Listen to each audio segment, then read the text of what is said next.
together now. We are reaching out and finding better ways to build a better world. We find a better way to build a better world. Oh, there's a brand new generation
Good morning, everyone. Thank you so much for being here.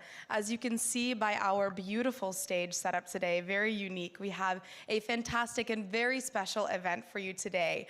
Today, we are going to be growing our own change. We are going to be planting seeds for change. We are going to be learning how to do it at home, and it's something that we can all do as an action to take to try and solve this climate crisis, which is growing our own food. So we have a very special guest here today. We have FAO Goodwill Ambassador Diarmuid Gavin. We are so excited to have him. He is an expert gardener, a fantastic person, and just all around down to earth, and he's going to help us grow some fantastic seeds today. We have a couple of collaborators that I would love to mention.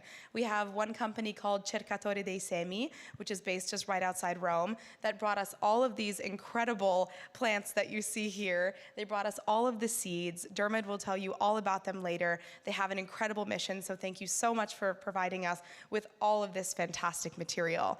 And our second collaborator today is called Hobby Flora, and they are a fantastic plant nursery here in Rome. They provided us with these pots here that actually were going to be thrown away, so we managed to give them a second life through this event today. And this soil mix that they gave us here is actually a custom soil mix that they do themselves, and it is using soil that comes here from Rome.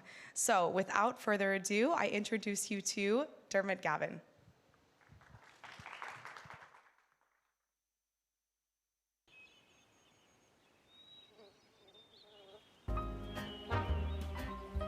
This is home.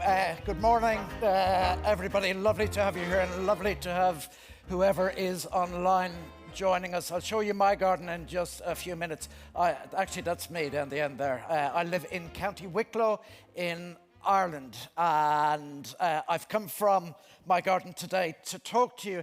First of all, to introduce myself in a way to the FAO at their headquarters. It's very exciting for me to be here in Rome, to talk about the type of gardening I do, what motivates me, and why it is so easy and so important that we try and grow our own. And if we try, we'll succeed, because it's very, very simple. So we'll talk about the different elements that you need to grow something, and how, whether you have a garden like I'm lucky enough to have, or even if you have a windowsill, a roof terrace, a small balcony, whether you get full sun or whether it's in an exposed situation, you can try, you can have a go.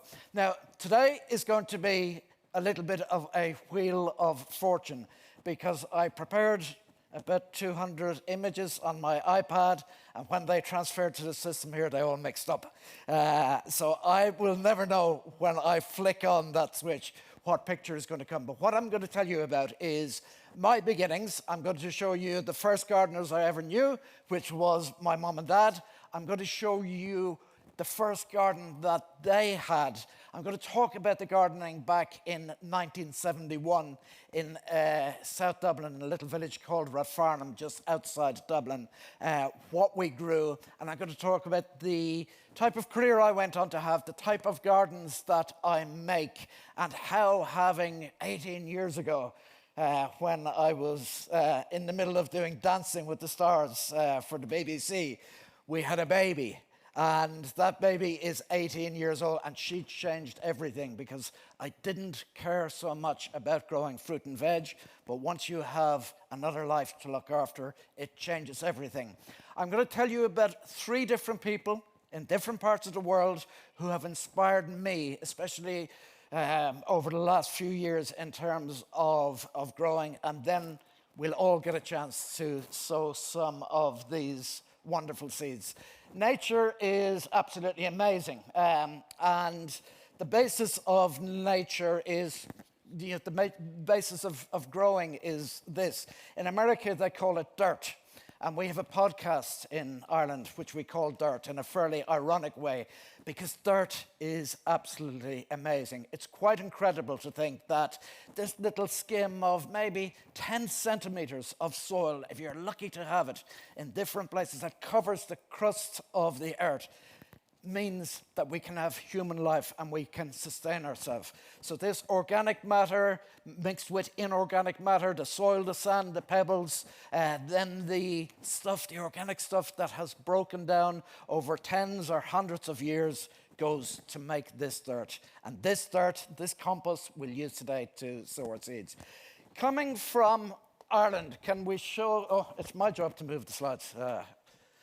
Let me see if this works, because I'm a technical. Oh, there's a hero. So this was the first garden. That's Mum, Dad, and my 2 brothers and 2 sisters in about 1971 in Rathfarnham, when we had just moved into this house. Ireland is on the very west of Europe. When you think of Ireland, what do you think of?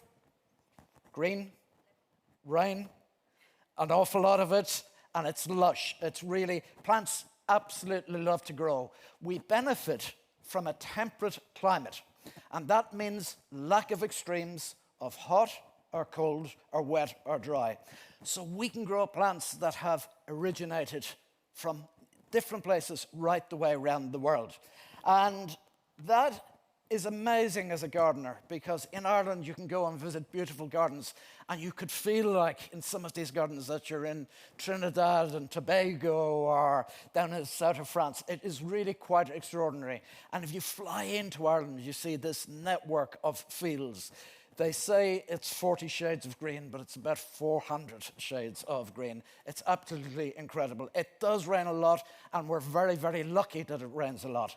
Ireland knows about food, and it knows about food poverty in its history because of this. This is the potato, and the potato was introduced into Europe by Sir Walter Raleigh, and it became the main staple food. So most Irish people around the 1700s, the 1800s survived on crops of potato because it's so easy to grow, and even in our heavy wet soils it did incredibly well. But from 1845 to 1849 we had a population of about 8 million people living on the island of Ireland, and famine came in the form of a blight that destroyed the potato crops. Lots of people were growing other crops. Lots of farmers were growing cereal crops. There was lots of food being produced in Ireland, but the native population couldn't afford it. And what they could afford was what they easily grew. So the potato harvests were absolutely wiped out. And Irish ports were full of food, of other types of food, been exported to mainly the UK and other places. It meant that Ireland changed. So 1849, at the end of the famine, 1 million people had died and 2 million people had emigrated. And it is only now that the population, so if you think about that, it is only now that the population is growing once again and Ireland is finding its feet. But famine is very near to every Irish person's conscience, and food safety. And as things change, and as we become more of one world where transport is so easy and cheap, and when plants are moved around either as seeds or bulbs or corms or cuttings or whatever, and food is moved around so fast, it's a fantastic thing, but it's also a bit of a dangerous thing. We have to be very careful, because as well as those seeds being moved around, as well as cuttings, as well as people coming to Rome and deciding that there's a nice shrub in somebody's garden and we'll take a bit of a cutting from it and we'll bring it back, you don't know what you're bringing back. You could be bringing back some pests, you could be bringing back some disease, so one has to be very careful. So I'm going to tell you about this garden first before I go on and show you my garden. I'll tell you about my introduction to gardening. We moved in here, and that's my dad. He was called Jack, and my mom, Joan. And my introduction to gardening was, you can see everybody had net curtains. And I was upstairs in my parents' bedroom looking at the garden that my dad and my uncle Chris were making. And they were very industrious people, but not very creative people. And I was, 3 or 4 years old. And through those net curtains, I was looking out and seeing what they did. And I was fascinated to see what sort of garden they'd create. It was the last house built on the road. And as I watched them, I realized they were doing exactly the same as our next door neighbour, and their neighbour, and their neighbour, because in 1971, in suburban Dublin, everybody did exactly the same. The idea was conformity. And what that was you dug away all the rubble, you made a lawn, you planted a lawn, you did the landscaper's dance, you made a seed bed, and you trampled over it. You made a good, firm bed, much as we do for any seed sowing that we do now. You sprinkled the lawn seed down, and you watered it, and you waited for it to grow. So you created your lawn, and your lawn must be kept weed-free, and it must be kept very green, and it must be kept something that you were very, very proud of. So you'd cut it on a very regular basis. In the center of the lawn, you planted a tree. Anybody have any idea what sort of tree in 1971 you'd plant in the center of a lawn in a Dublin garden? Cherry trees. Because cherry trees, when they were in bloom, it coincided with the time that children made their first Holy Communion. So you'd get these young boys and girls dressed almost like brides standing underneath, very piously, underneath this haze of pink and purple, and everybody loved that. So you had your lawn, you had your cherry tree, and then you had a border exactly that width right the way around. So the lawn became a kind of island, and in that border you planted blue and white and blue and white and blue and white. And that was gardening in 1971 in Dublin. And it was all wrong, because cherry trees were no good for the environment. They weren't great pollinators. The blue and white were bedding plants, alyssum and lobelia, and they were absolutely terrible in terms of pollination. And the lawn, which you'd put chemicals on to keep green, was just the worst thing ever, because you spent so much time. Every week you went out and you got your lawnmower and you pulled the cord, and it belched out smoke, and you went up and down, and your neighbours going to mass would judge whether you had a good lawn or a bad lawn. And if there was any weeds, you'd run to the garden centre and you'd buy chemicals. You'd buy chemicals to kill off the only productive things in that lawn, daisies and dandelions, the only pollinating plants. And everybody is still in Ireland obsessed about law. And the worst thing was, if we got a drought, now we're beginning to get droughts in Ireland, but we very rarely got drought.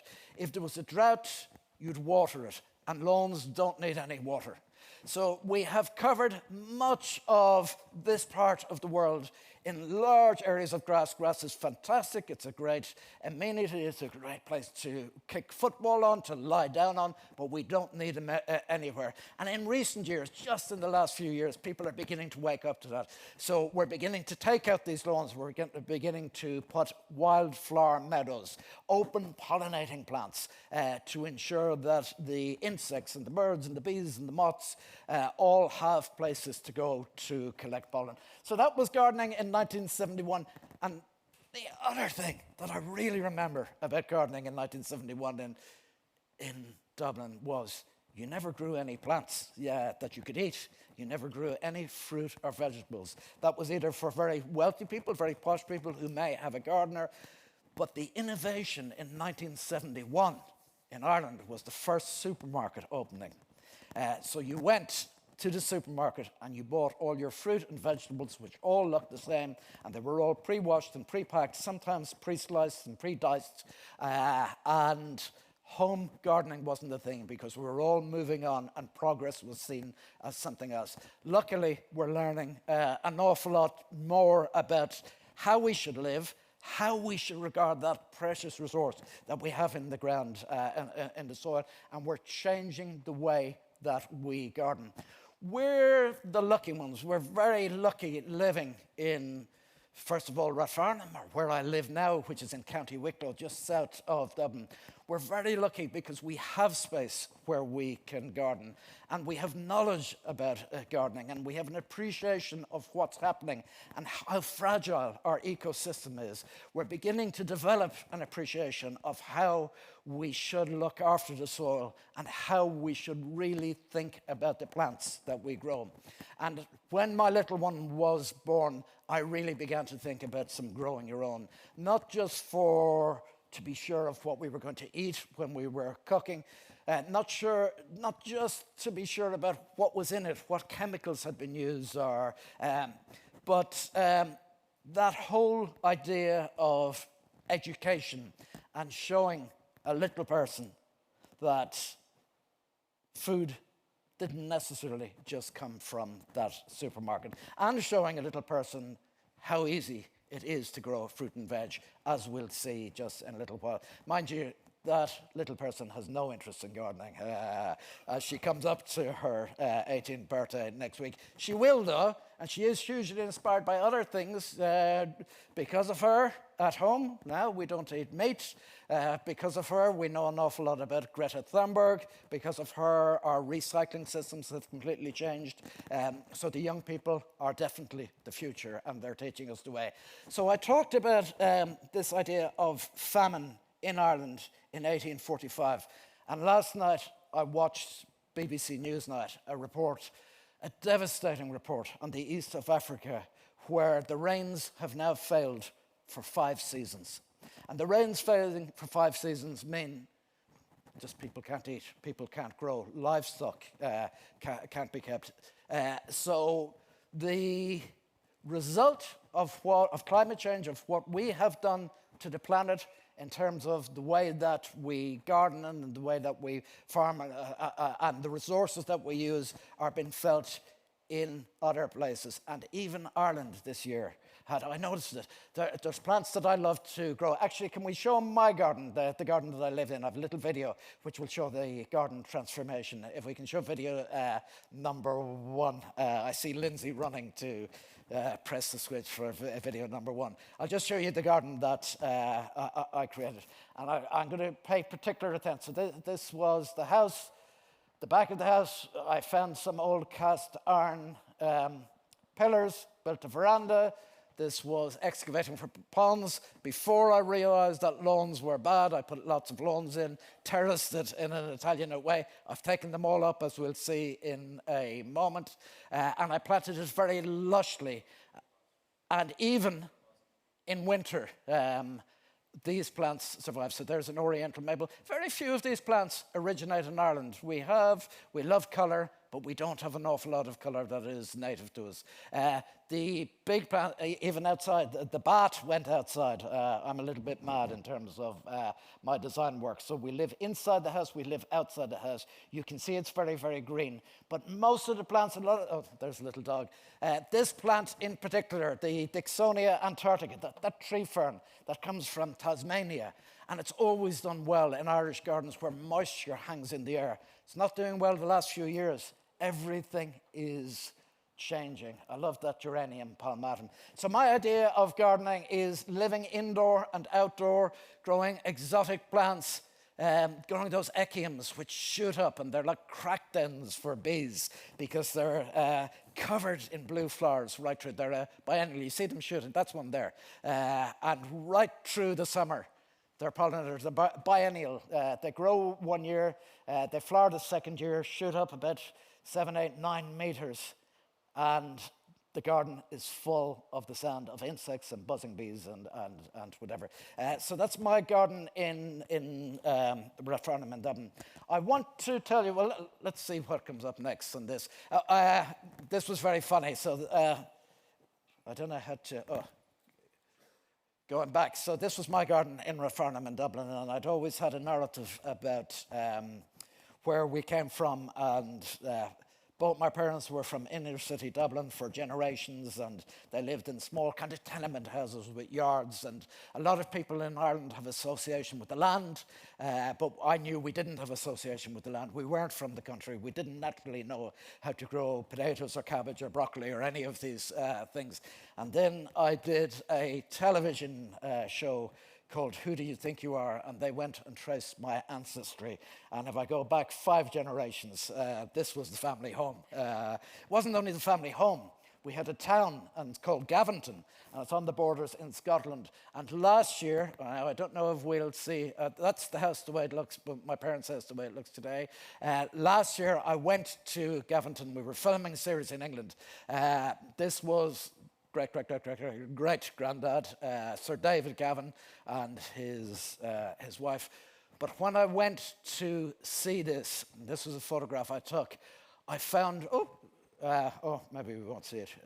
I found this incredible wall garden. So in Scotland in the 1700s, the family had the most amazing ornate wall garden. The house is gone, the wall garden still exists, but it's full of weeds, which are probably doing a great job in terms of flowering and producing pollen and whatever, not been productive in the way that they were intended to, but it's interesting when you go back to see the family history that there was some gardening. Gardens that inspire me, this one, I shouldn't really have put it in after everything I've just said about lawn, should I?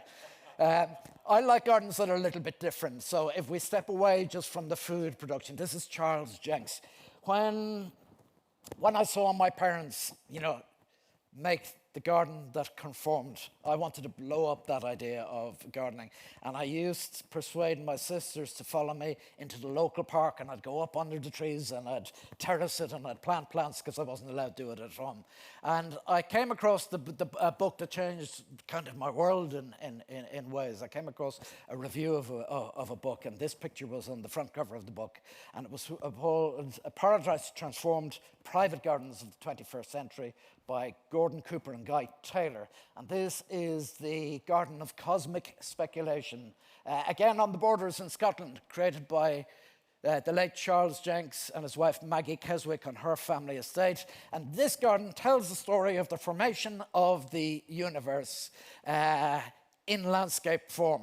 And for me, it looked like Teletubby Land, and I loved it. This was a garden that was very near to us when I was growing up, and it was my main inspiration. My parents hated that this garden was here, so it used to make some people very annoyed, and it used to make kids very, very happy. And if we have visitors over from England, because I was born in London, my parents had plenty of friends who would come over. They would make them look the other way if we were going on a nice family outing, so people wouldn't notice. But it was a form of individual expression, not very good in terms of gardening, because most of the plants we see there are plastic. Lots of gnomes. When I went to college, I became more fascinated by this garden, because if you look at it, if you look at what this lady, it was a lady who lived here, I found out about her history. She's called Mrs. Pegman. And if you look at what she's collected, you can see a Zen Buddha to the front, an Irish thatched cottage, a Chinese statue, a Victorian lampstand. It's every culture combined. I became utterly amazed by it, because this is a kind of new Victorian era of collecting stuff. And Mrs. Pegman just collected bits of concrete that she got her daughter to paint in these kind of gay, bright colours. But it's a whole history of garden design and symbols that have originated from different parts of the world because of religion, or because of aristocracy, or because of wealth, or whatever, collected in one. It's a clash of everything, but to me, a beautiful and fun clash. And as you see, she lived a colourful life, and the garden became a tourist attraction in itself, much to my parents' disappointment. My real hero of gardening was always Willy Wonka, because even the treats, they all come from the ground, don't they? And when Willy Wonka opened the door to that garden, the look on those kids' faces, everybody who was about to go in to enjoy the magic of the chocolate factory. And I remember seeing this when I was a kid, and I thought, well, they're the type of gardens I want to create. The other big influence was a BBC series called Good Life. This was Tom and Barbara, and this was a comedy series. And these people opted out in the 1970s, of suburban Britain, and they decided to keep livestock and grow their own, and nobody was growing their own. And this was an amazing series on television, because it treated everybody thought they were very odd doing this, and everybody thought that they were, it was very austere, and generally people who grew their own back then were kind of, hippies wearing sandals and whatever, and these seemed like ordinary, well-brought-up people, but they were growing stuff, and I think they were even keeping kids in the background. This is the nearest garden to me, where I live now. It's an Italianate garden. I'm fascinated by the history of garden design. This is called Powerscourt in Enniskerry in County Wicklow. and it's beautiful. And it takes as its final focal point the Sugarloaf Mountain. So it brings that into the garden as part of the borrowed landscape. And I took notes from this garden because our garden is on a slight slope, and I terraced our garden. There's mine again. This is part hero of garden design. This is an amazing hero of garden design of mine. Not all gardeners smile, and Roberto Burle Marx from Brazil certainly smiled. And he was a graphic designer, and he loved the indigenous plants of Brazil, and he studied them, and he played with them. These alocasia leaves, and he created the most incredible, and you know, along the Copacabana, the seafront, you know those swirly lines, the black and white, that Portuguese limestone, that idea, that's all the work of that brilliant designer who loved materials, who loved design, but loved plants. Type of gardens I make, I do gardens from time to time at the Chelsea Flower Show in London, which is the predominant garden show probably in the world, and I think I've done about 9 or 10 over the last since 1995. And this was a multi-story garden, and in terms of growing fruit and veg, I hope we get to see, depending on the lottery of this slideshow, what we did, because I was imagining, much like, you know, the Bosco Verticale in Milan, where the architect has created this urban forest going up on these tower blocks, and now is repeating that experiment in so many cities throughout the world. So this was in 2010 or 2011.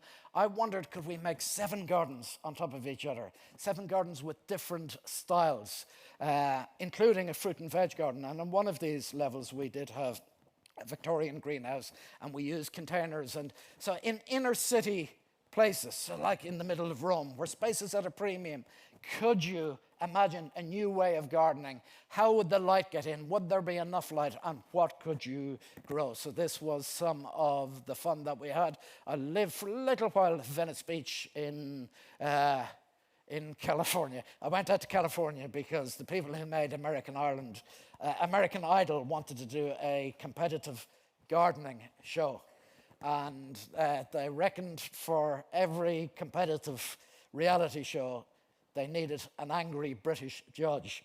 So they rang their people in Europe, and they said the angry British judge should be this mad Irishman. So I went out. The show never happened, but we had a huge amount of fun. I'm going to go on to. I'll tell you this story now. So in terms of, I make gardens that are a little bit different. I make gardens inspired by Willy Wonka. I make gardens that really try and capture the imagination of children to show them that we can break away from tradition. We can take inspiration from David Bowie or Michael Jackson when he was dancing down the street. You remember when he touched, in Billie Jean, when he touched the ground, the paving slabs illuminated. They're the sort of gardens that I want to make. But productive gardens are so important. And this will be the first hero of mine that I'll talk to you about.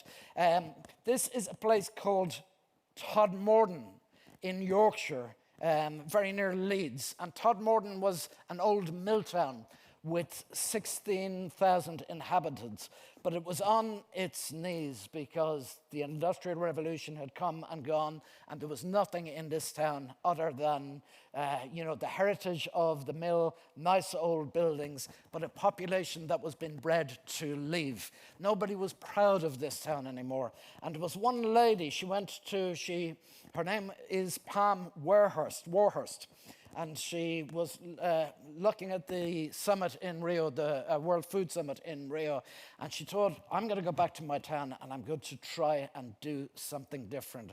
I'm going to put a note in the newspaper and I'm going to see if people will join me doing something. And her idea was incredible. It was so simple. Her idea was to gather people together and to say, let's go and plant outside our gardens. And let's go and plant fruit and vegetables outside our gardens. And anybody can join in, anybody can plant, and anybody can harvest at any time. And her friend Mary, who she said it to first, said, you're mad, nobody's going to do this. But people really, she explained the way she wanted to do things very well. She said, these plants will grow. People are having a hard time. If we give people a renewed sense of pride in their place, I believe they will respond. And they responded really quite incredibly. This is the police. So she went outside on the grass verge, on the roundabout. She planted a field of maize. Outside the cop shop, the police station, she planted corn in raised beds. And all of a sudden, people joined her, and they started there. There's the policeman with the corn. And the policemen were absolutely overjoyed by that, because they said, up to now, nobody talked to us. And they were all, a bit withdrawn from us, and they were a little bit scared. And now they come and talk to us because they're having a look at what we're growing. So community relations got an awful lot better. There's Pam, and she's down by the canal towpath, and you can see she has the basket of harvest of root crops and artichokes and lettuce, all stuff that's very easy, all stuff that can be grown from seed, all seed that can be probably acquired for free. And this idea of incredible edibles not only put their town on the map, it saved their town. It created pride. They had festivals. They started inviting people from other places around the world to come. I went and I saw groups of Chinese visitors looking at the simple way that was done. In France, there are 300 towns that are incredible edible town as a result of this lady's one very simple idea that everybody can get involved. And when everybody gets involved, as the police said, people begin to talk and they begin to share ideas, showing people what to do, how easy it is to grow. And once you begin to grow anything, as you'll know if you're gardeners here, it's addictive, it's fantastic, and it's the most creative and satisfying and easy thing that you can do. I love the French, and I love the French way of protesting. And this is quite incredible. So the French farmers were having a hard time. Now, this is 15 years ago. And they know how to create a stir. And they got a designer called Gad in. And he said, well, let's bring our farms and let's bring our gardens to the center of Paris, and let's close down Paris for a weekend and plant the biggest farm along the Champs-Élysées. And 1 million people came out to see what they were doing. And they were protesting about the conditions that they worked. They were protesting about the price they were getting from supermarkets and food producers for their fresh produce. And this was the way that they inspired people, bringing it to the people and showing, from rural areas of France, bringing it right to the city. And this farm, it went on for hundreds and hundreds of meters, and it included plantations of herbs and fields of wheat and hops, and it included animals, and it was absolutely fantastic, and it got the message across. And you can see some of these children who probably lived in central Paris, who'd never seen how fruit or vegetables were grown before, who didn't understand the fact that we need the insects, who didn't understand the fact that dirt was an incredible resource. Soil was an incredible precious resource that we really need to look after, that bees were so important. So they brought the beehives up and they showed what sort of plants were open pollinating plants that made the pollen available to the bees, or during the nighttime, the moths or whatever. Because if we don't have that system, if we don't have the bees and the insects, we just won't have food. We won't have that cross-pollination, and we won't have food. Urban garden becoming very popular. Oh, this is another amazing story. So I grew up with this traditional way of gardening. I grew up with the suburban way of gardening, every garden looking the same. I grew up with parks that looked like Victorian parks, and you could have very nice fountains and brightly colored flower beds. But there was another guy doing something different. This is the High Line in New York, and I know you'll all know the story of the High Line, but it is incredible. So it was a train track in the meatpacking district of New York, and it ran for a couple of miles. The train used to go on the ground, but there were so many accidents. They used to go on the roads. There were so many accidents. At one stage, they got cowboys to ride in front of the train to bring the meat to the chilling areas down by the docks. But eventually, they built an aqueduct, and the aqueduct worked for 50 years or something like that. But then the aqueduct was decommissioned when The meat packing district moved out, and wildlife took over the High Line, this railway track that runs for a mile or so. Just wildlife, just weeds in between the railway tracks. And there was a meeting held one night, and people, it was an August night, I think, in New York, and it was very, very hot, and people were very angry, and they were saying, tear it down. And there was some people that on a Friday evening, they'd go up with a picnic and a bottle of wine, and they'd enjoy this bit of greenery snaking through downtown New York. And they said, no, let's do something. And Rudy Giuliani, when he was still respected, the last thing he did when he was office, he signed the thing, tear it down. But these two men rallied and raised money, and they raised millions, and they reinvented this place as an urban park sneaking through New York. Now, it's become a victim of its own success. The whole area around it has been gentrified, all these things, but actually they showed the way if you think differently. And one of the wonderful ways they thought was, let's look at how the weeds are growing. And to me, that looks like an Irish bog. And they kept that sort of planting. And they kept some of the residue, the railway tracks, and they kept that urban feel as they created these spaces. So the way we're thinking about garden, where we garden, and who gets to garden is really changing. Gardening in dumpsters is becoming really important. Sorry, this is part of the lottery. I just have to throw this in because I love this guy. Actually, he's a funny guy. He's from Denmark, and his name is Thomas Dambo, and he creates trolls. He gets communities to work together to gather wood, and he goes into forests, and he builds these trolls, and then he invents fables around these trolls. And again, it captures imagination, and the children go in, and they don't only learn about the troll, but they also learn about the forest and the ecosystem of the forests. Again, there's my garden. Again. Oh, there's another garden. Anybody know this garden? A really simple garden, an urban garden. How do you slow traffic down in one of these hills in San Francisco? Plant loads of hydrangeas, and the cars have to slow down as become probably the most visited tourist attraction in San Francisco. And it's a garden that's slightly different, and I love anything that's different. Look at this.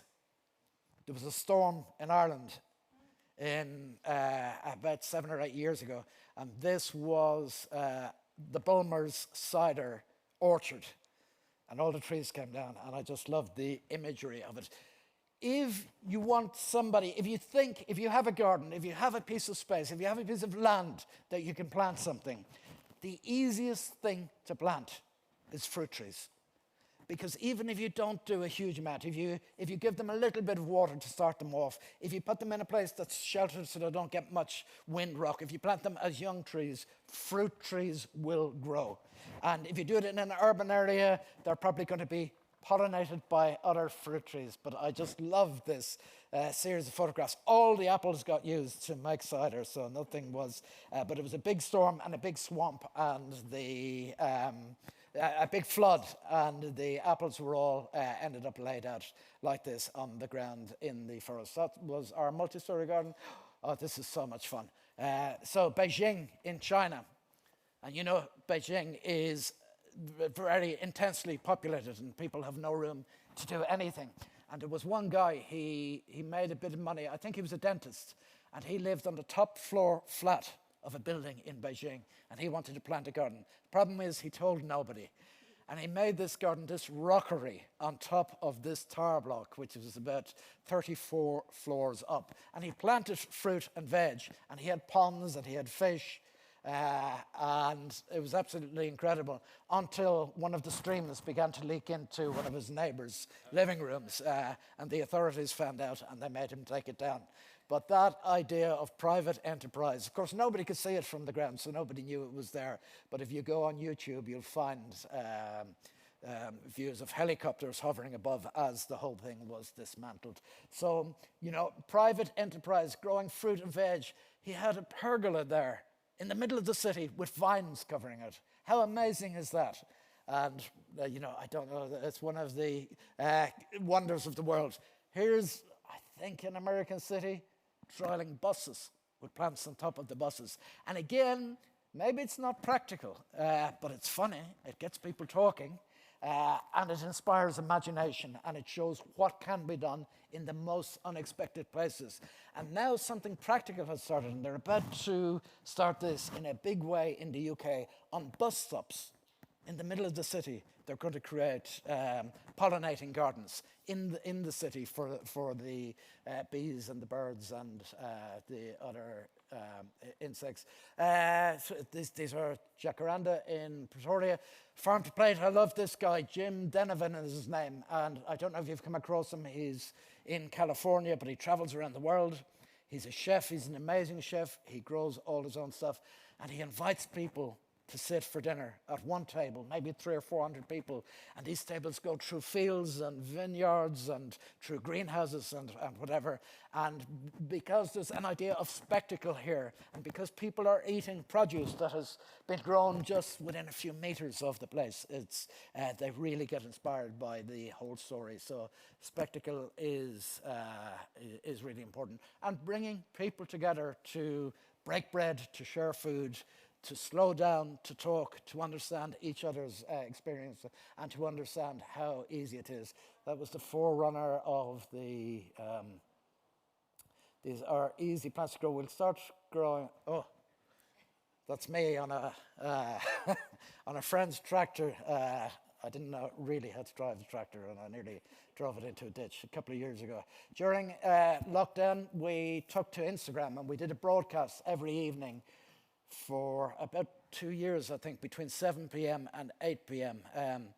Before lockdown, I was in an airport every other day, so my life came to a shuddering halt. Everything stopped, and my family had to get to know me for the first time in years. And I discovered social media, and I met loads of people through social media. But one of the things myself and a friend called Paul, a young Irish gardener, brilliant gardener, did was we pressed that button, we went live, and we answered questions about how to garden. I answered questions on design and soil and the science of growing plants, and Paul answered questions on fruit and veg, because this is his family farm down in County Carlow. Growing plants is incredibly easy. I talked about the Irish potato famine early on. Potatoes are, really about the easiest thing. Now, all the examples of fruit and veg and seeds we just gathered in the last few days, and Lindsay showed you where the heritage seeds came from. They're very important because they're varieties that have been saved, old heritage varieties that have been saved and kept, and for so many reasons this is hugely important. I'm doing this out of season, but I just want to show you, if this was a seed potato. This isn't. This is an eating potato that I got in the supermarket last night. If this was a seed potato, I had a little container. I had a little egg carton there, but it's disappeared. To grow potatoes, you buy your seed potatoes from the garden centre. Potatoes are absolutely wonderful, great source of nutrition. They're one of the easiest things to grow. If you're in an inner city area, if you just have a balcony, you can grow potatoes on a sack. You can get a plastic, a hessian sack, a woven sack, any material like that, or even a stack of tires. And I've seen this done in Africa, and it's quite incredible. And you can grow multi-story plantations of potatoes. And the advantage of that is, if you're in an open, sunny position, and you can water, you can look after them, you can make holes in the sack and plant these potatoes, soil in, layers of potatoes, little openings, more soil, layers of potato. And when you water, the water goes right the way down. So the crop of potatoes you'll get. And how to grow these potatoes, you get your seed potatoes, you cut them like I've just done into halves, into quarters, and it's called chitting. And then you will notice from these eyes they'll begin to sprout. And then you simply put them in the ground. And the only other thing you have to do is mound up. So as the stalks begin to grow out, you just mound up the soil around them. They're the easiest thing if you want to start growing anything, potatoes, and they're a great nutritious food source and can be done in that small area. Watering, everything you water in a garden on a very regular basis is very important. thing to do. Just want to show you something else that's easy. So if you have the smallest of space, if you have a window box, grow something like sage, rosemary, thyme, mint. Mint is a rogue. If you put mint in your garden, it'll escape and it'll grow absolutely everywhere. So plant it in a pot. Take the base off the pot. Plant it in a pot in the ground. If you just have a small window box in an open, sunny position, most herbs are Mediterranean in origin. Anything with a silver leaf like that means it's covered in thousands and thousands and thousands of tiny hairs. Doesn't need a huge amount of water, will absolutely thrive on neglect. And as you pinch it out and use the sage or the mint or whatever, it'll just encourage it to bush out and grow again. So even in the tiniest space, you need good compost, you need drainage, you need sunshine, and don't forget about it completely. Give it some water and it'll be absolutely fine. Basil. Anybody have trouble growing basil? Basil can be particularly difficult. It can be easy enough to grow by seed, but I just want to show you a little trick if you're interested in growing basil. So I went to the, rather than buy it by seed, you can go and for £2 or £3 you can get a pot of basil like that, and you think you put this on the kitchen window and use it. But before you do that, I want to show you what to do. Go and you'll find that that has about 10, 15 different plants in it. So rather than use it straight away, get some pots, get some compost,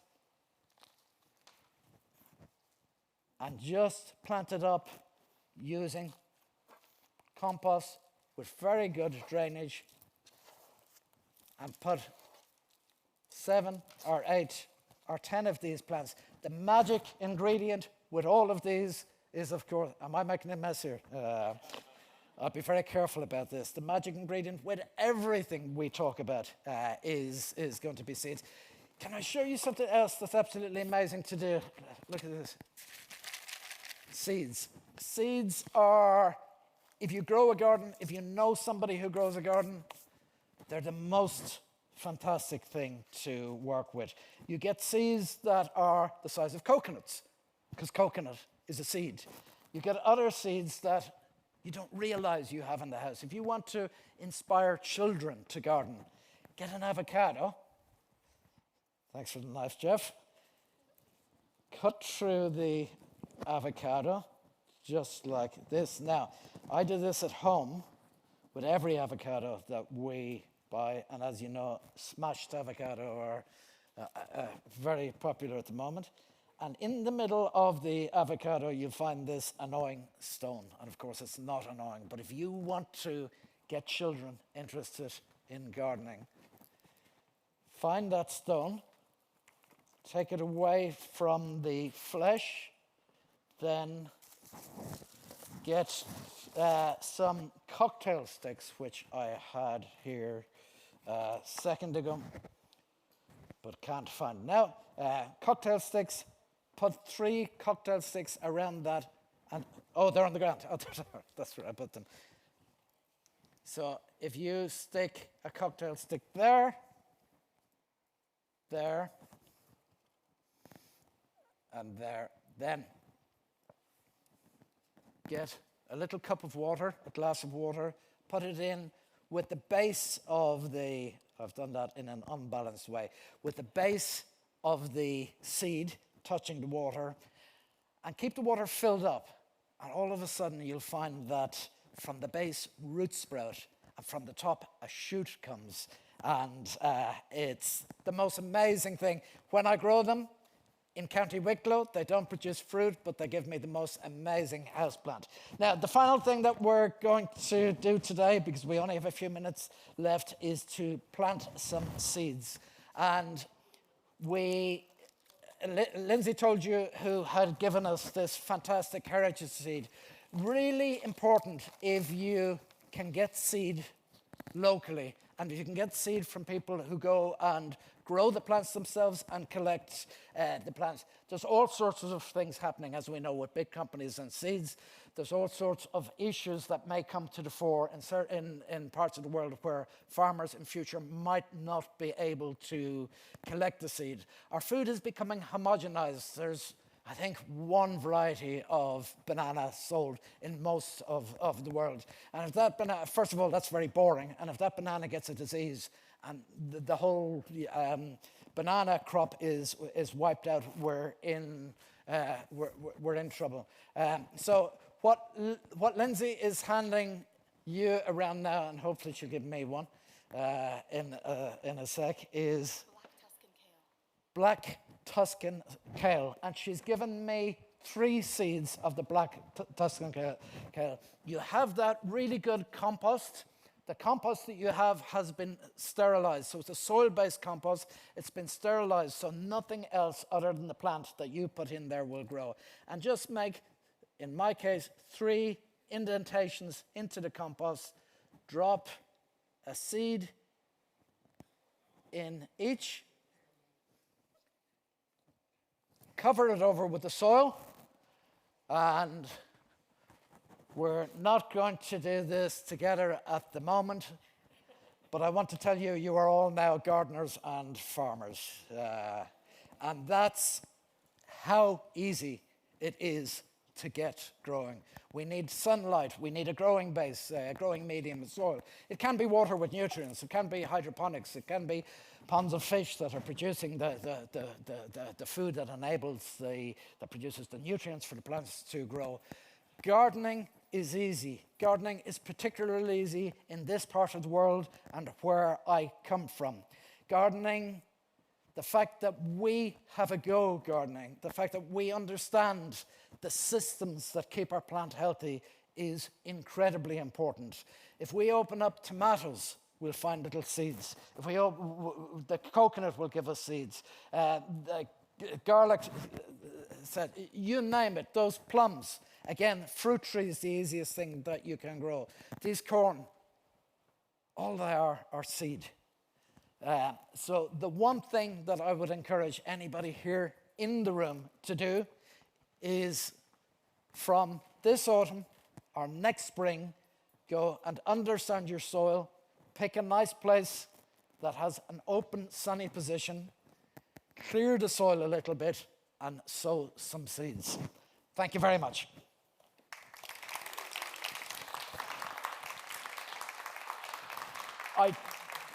I'm not sure, Lindsay, do we have time for any questions?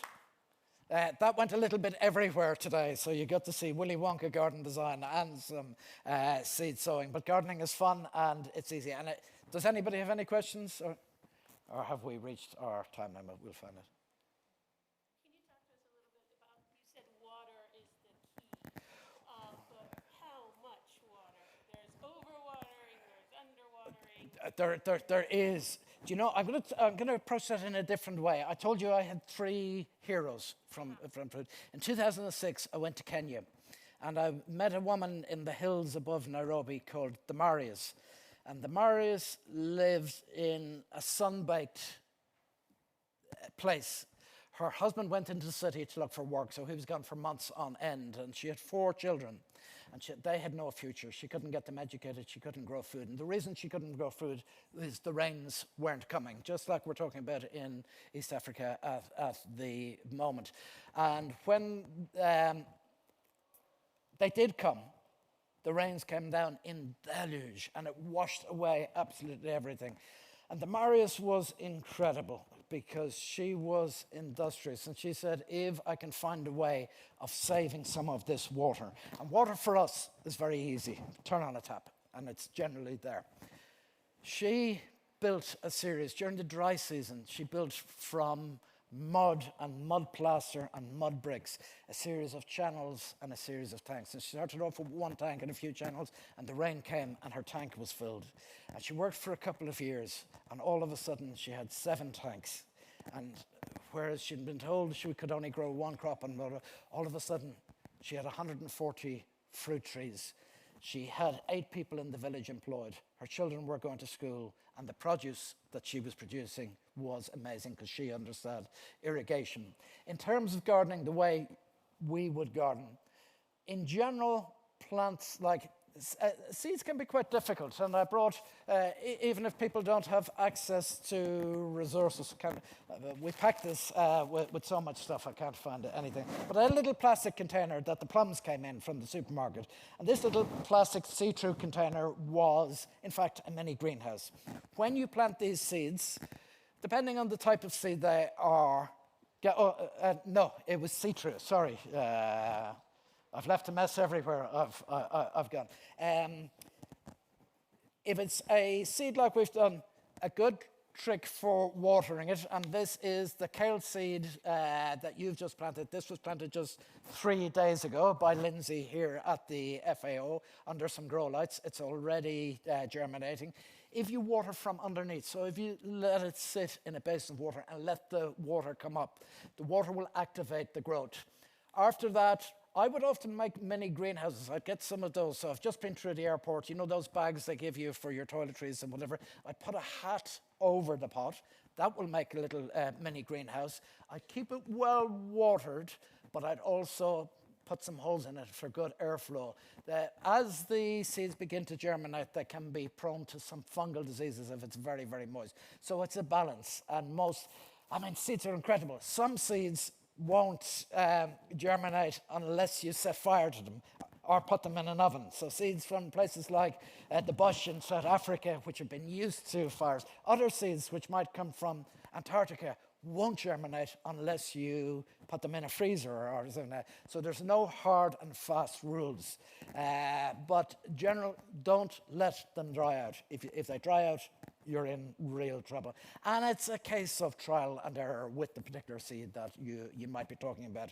Any of these plants will stay in. Now, we've put kale seeds in big pots, which they'd probably be very happy for their complete life in that, but generally you wouldn't do that. You'd put them maybe directly into the ground in drills or something like that, or you put them in small or seed trays and you'd prick them out, which means once they've germinated and once they have a few true leaves, you'd move them, thin them out into either bigger pots or in cloches or in the ground. But just don't let them dry out is the most important thing. And rainwater, if you can get it, by far the best water because it hasn't been treated with chemicals.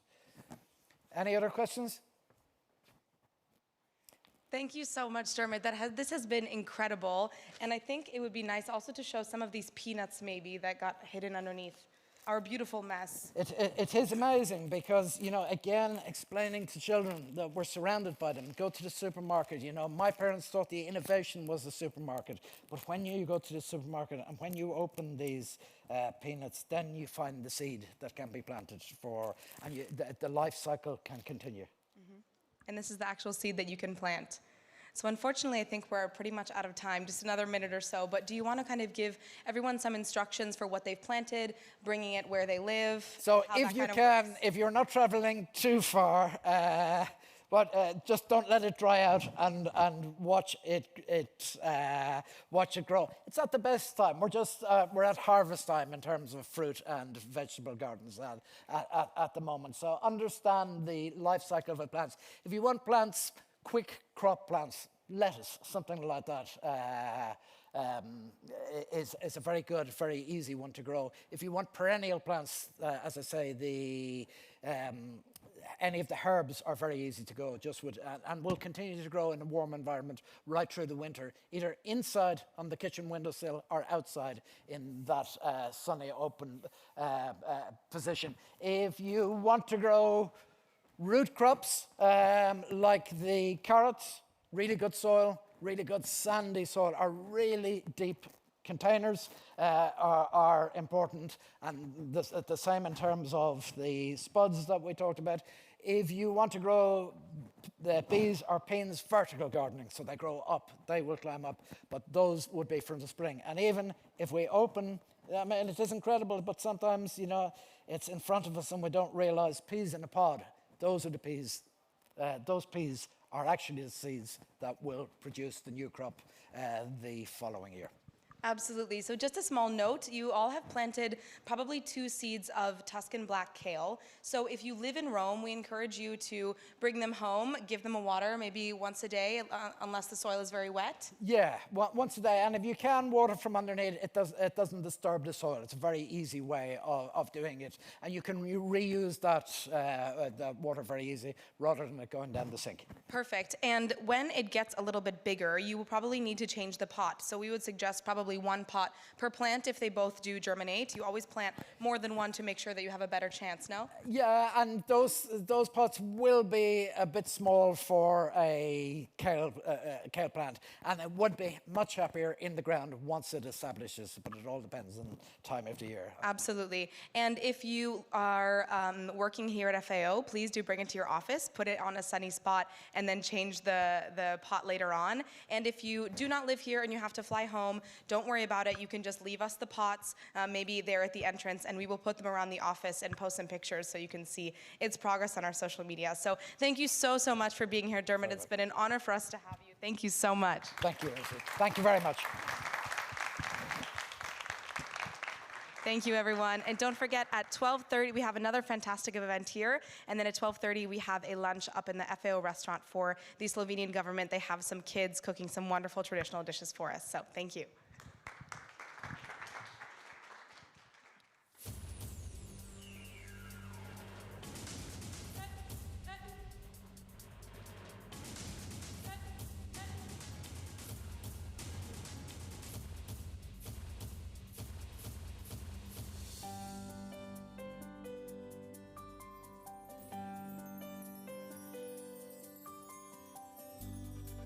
I will listen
yeah.